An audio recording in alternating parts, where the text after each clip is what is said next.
Hello students, इस video में हम एक बहुत ही इम्पोर्टेंट लॉ पर बात करने वाले हैं आज। इलेक्ट्रिक सर्किट का एक बहुत ही फंडामेंटल लॉ होता है जिसे हम ओम्स लॉ कहते हैं।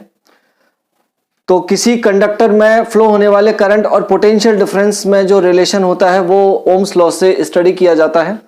इस लॉ को सबसे पहले सर जॉर्ज सीमन ओम, जो कि एक जर्मन फिजिसिस्ट थे, उन्होंने 1826 में डिस्कवर किया था और उन्होंने बताया था कि किसी कंडक्टर या इलेक्ट्रिक सर्किट में फ्लो होने वाले करंट और पोटेंशियल डिफरेंस के बीच में क्या रिलेशन होता है। तो चलिए लेट्स स्टार्ट, इसे स्टडी करेंगे हम। और इस वीडियो को देखने के बाद आपका ये डाउट हमेशा के लिए क्लियर हो जाएगा कि कौन किसको असिस्ट करता है, कौन किसको फॉलो करता है। करंट वोल्टेज के प्रोपोर्शनल होता है या वोल्टेज करंट के प्रोपोर्शनल होता है। तो चलिए देखते हैं। तो एक जनरल लैंग्वेज होती है इस लॉ की, जो मैंने यहाँ पे नहीं लिखी है, इतना इंपॉर्टेंट नहीं है, लेकिन फिर भी अगर एग्जाम में आए तो आप लिख सकते हैं। मैं बोल रहा हूँ, आप लोग नोट डाउन कर लीजिए इसे।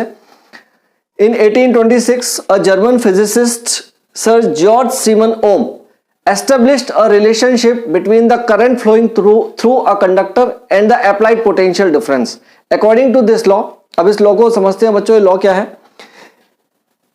At constant temperature पे the current flowing through a conductor is directly proportional to the potential difference applied across its ends. यानी कि जो करंट होता है वो पोटेंशियल डिफरेंस के डायरेक्टली प्रोपोर्शनल होता है। करंट जो होता है वो पोटेंशियल डिफरेंस को फॉलो करता है। तो अगर हम इसे मैथमेटिकल फॉर्म में लिखेंगे बच्चों, तो इसे कैसे लिखेंगे? जो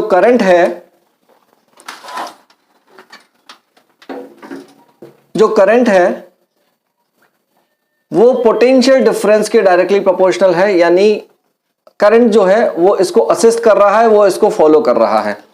इसे मैं अपनी एक ट्रिक से और एक्सप्लेन करना चाहूंगा स्टूडेंट्स। ये ट्रिक मैंने बनाई है, अगर अच्छी लगे तो कमेंट जरूर कीजिएगा। करंट जो होती है वो वाइफ है और ये जो पोटेंशियल डिफरेंस है ये हस्बैंड है। तो दो तरह की वाइफ होती हैं, एक वो जो जॉब करती है और एक वो जो होम मेकर होती है, जो घर पे ही रहती है। तो ये जो अपना इलेक्ट्रिक करंट है ये वो वाइफ है जो घर पे रहती है, जिसे हम होम मेकर कहते हैं। चूंकि ये पूरी तरह से जो वाइफ होती है वो हस्बैंड पर डिपेंड करती है, तो ये वाला जो करंट है अपना, यानी ये वाली जो वाइफ है, ये पूरी तरह से इस वोल्टेज पर डिपेंडेंट है। अब कैसे है? अगर हम इस पोटेंशियल डिफरेंस को बढ़ाएंगे तो करंट भी बढ़ेगा, और अगर हम इसे डिक्रीज करेंगे, कम करेंगे, तो ये करंट भी डिक्रीज होगा। तो जैसे हम एक एग्जांपल से समझते हैं स्टूडेंट्स। जैसे मैं यहाँ पर एक इलेक्ट्रिक सर्किट बनाता हूँ आपको एक्सप्लेन करने के लिए। ये मैंने सबसे सिंपल इलेक्ट्रिक सर्किट बनाया है, जिसमें ये एक रेजिस्टेंस लिया है और इसे हमने एक सेल से जोड़ दिया है। ये एक सेल है जिसका कोई ईएमएफ है, ये पोटेंशियल डिफरेंस हम मान लेते हैं, ये V वोल्ट है। अब इससे कोई करंट फ्लो होगा। हमने माना कि इसका जो रेजिस्टेंस है ये R है और ये V वोल्ट की सेल है, और ये जो करंट यहां से निकलेगा ये I एम्पियर का होगा। I।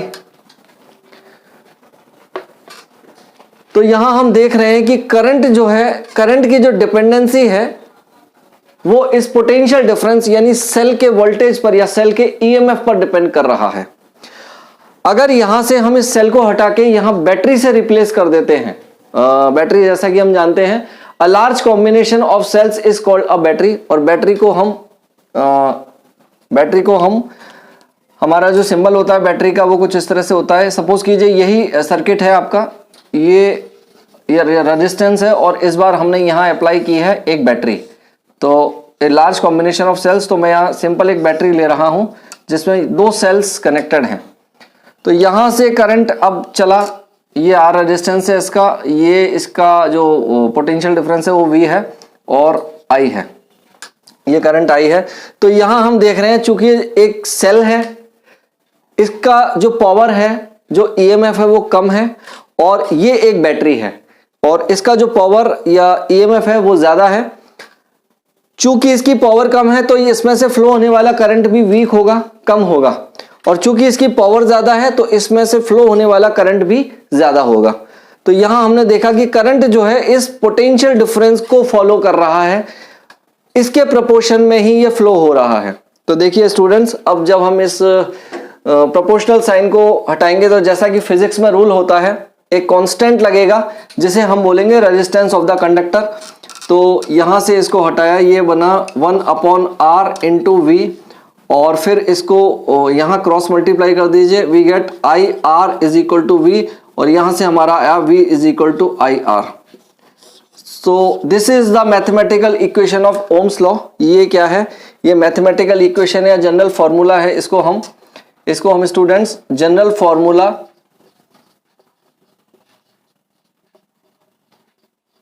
फॉर्मूला या मैथमेटिकल इक्वेशन बोलेंगे। इसका ध्यान रखिएगा, मैथमेटिकल इक्वेशन। चूंकि ओम्स लॉ 10th और 12th क्लास दोनों ही फिजिक्स में स्टडी किया जाता है, इसलिए ये जो वीडियो है ये 10th और 12th दोनों के ही स्टूडेंट्स, दोनों ही क्लास के स्टूडेंट्स देख सकते हैं। स्टूडेंट्स से पूछते हैं कि व्हाट इज ओम्स लॉ, तो वो बोलते हैं V is equal to I R. तो स्टूडेंट्स ध्यान रखिएगा, ये ओम्स लॉ नहीं है, this is the simple formula और mathematical equation of Ohm's law. जो करेक्ट लॉ है वो ये होता है, इसका आप ध्यान रखिए। This is the correct form of Ohm's law, I is proportional to V, यानी जो करंट है उसकी डिपेंडेंसी पोटेंशियल डिफरेंस पर है, और मैंने बता दिया कि कैसे है। सो स्टूडेंट्स, ओम्स लॉ को स्टडी करने के बाद जो हमारी इक्वेशन निकल के आई थी वो थी V is equal to I R, where V is the applied potential difference, I is current flowing through the conductor and R is the resistance of the conductor। तो यहां से ये R जो है रेजिस्टेंस है, it is called the resistance of the conductor. तो यहां से जो R की वैल्यू निकलेगी वो निकलेगी V upon I. So Ohm's law को एक तरह से और रीड किया जाता है, एक तरह से और इसका स्टेटमेंट आता है स्टूडेंट्स, इसका ध्यान, इसको हम बोल सकते हैं, देखिए, the ratio of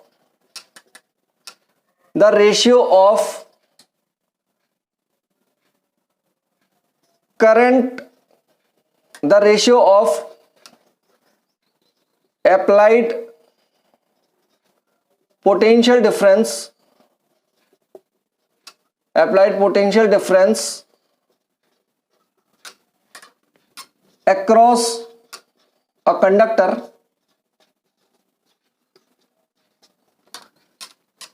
and the current flowing through it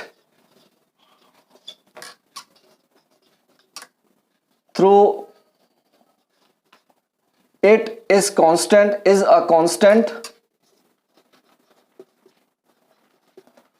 called resistance of the conductor।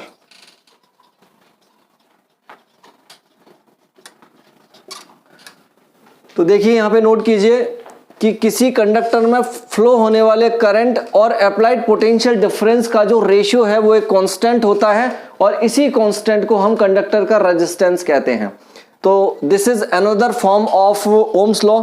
इसको यहां मैं नोट डाउन कर देता हूं। This is alternate form of, this is called the alternate form of Ohm's law. इसको भी आप नोट डाउन कर सकते हैं। अब यहां से हम देखेंगे ये जो रेजिस्टेंस है इसकी यूनिट क्या होगी और इसकी डेफिनेशन कैसे दी जाएगी, इसको भी आप देखिए। तो जैसा कि हम जानते हैं, इसका हम यहां लिख देते हैं यूनिट ऑफ रेजिस्टेंस।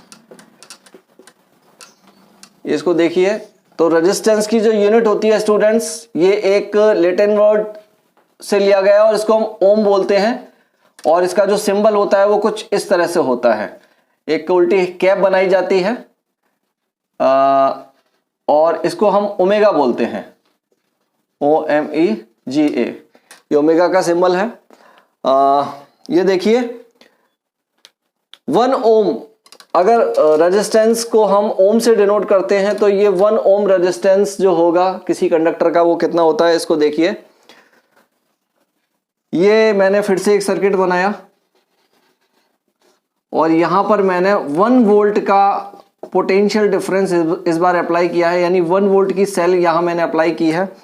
और इस 1 वोल्ट की सेल से अगर 1 एम्पियर का करंट फ्लो हो रहा है तो इस रेजिस्टेंस की वैल्यू जो होगी वो 1 ओम होती है।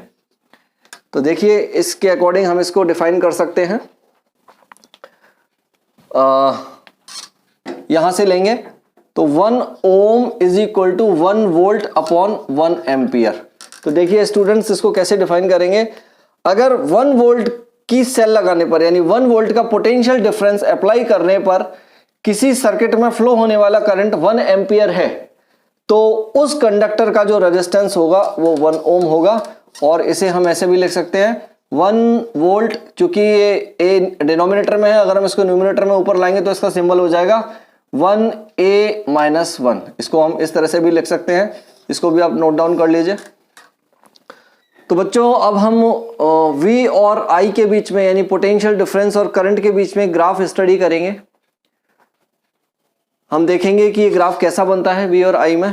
तो जैसा कि हम देख रहे हैं V और I, चूंकि I जो था वो V के प्रोपोर्शनल था, डायरेक्टली प्रोपोर्शनल था, तो V और I के बीच में अगर हम एक ग्राफ बनाते हैं तो ये जैसा कि आप देख रहे हैं एक स्ट्रेट लाइन की फॉर्म में बनेगा, यानी डायरेक्टली प्रोपोर्शनल की फॉर्म में बनेगा। स्टूडेंट्स ये डायरेक्टली प्रोपोर्शनल ग्राफ है। तो और ये जो स्ट्रेट लाइन है ये कंडक्टर के रेजिस्टेंस को शो करेगी, रेजिस्टेंस को डिनोट करेगी। तो यहाँ आप देख सकते हैं कि जो रेजिस्टेंस होता है वो इनवर्सली प्रोपोर्शनल होता है slope of the straight line के, यानी ये स्लोप जितनी ज्यादा होगी रेजिस्टेंस भी उतना ही ज्यादा होगा। और चूंकि ये स्ट्रेट लाइन आई एक्सिस के साथ थीटा एंगल बना रही है तो रेजिस्टेंस जो है वो tan थीटा से दिया जाता है, क्योंकि जो स्लोप होती है किसी भी स्ट्रेट लाइन की वो m is equal to tan theta से दी जाती है। तो यहाँ आपके सामने एक कर्व है, यहाँ आप देख रहे हैं कि 2 स्ट्रेट लाइंस हैं जिसमें एक की जो स्लोप है वो θ1 है और दूसरे की स्लोप θ2 है। तो यहाँ हम देखेंगे कि किसका रेजिस्टेंस जो है वो ज्यादा होगा। तो ये R1 रेजिस्टेंस है और ये R1 रेजिस्टेंस है, चूंकि इसकी जो स्लोप है वो θ1 एंगल बना रही है। ये जो स्ट्रेट लाइन है इस I एक्सिस के साथ θ1 एंगल बना रही है और ये जो लाइन है ये इसके साथ θ2 एंगल बना रही है, तो इसको हम R2 बोल देते हैं। तो यहाँ हम देख रहे हैं सिंस जो θ2 एंगल है इसकी स्लोप ज्यादा है, θ2 इज ग्रेटर देन टू θ1, तो यहाँ हम tan लगा देते हैं। tan θ2 is greater than to tan θ1।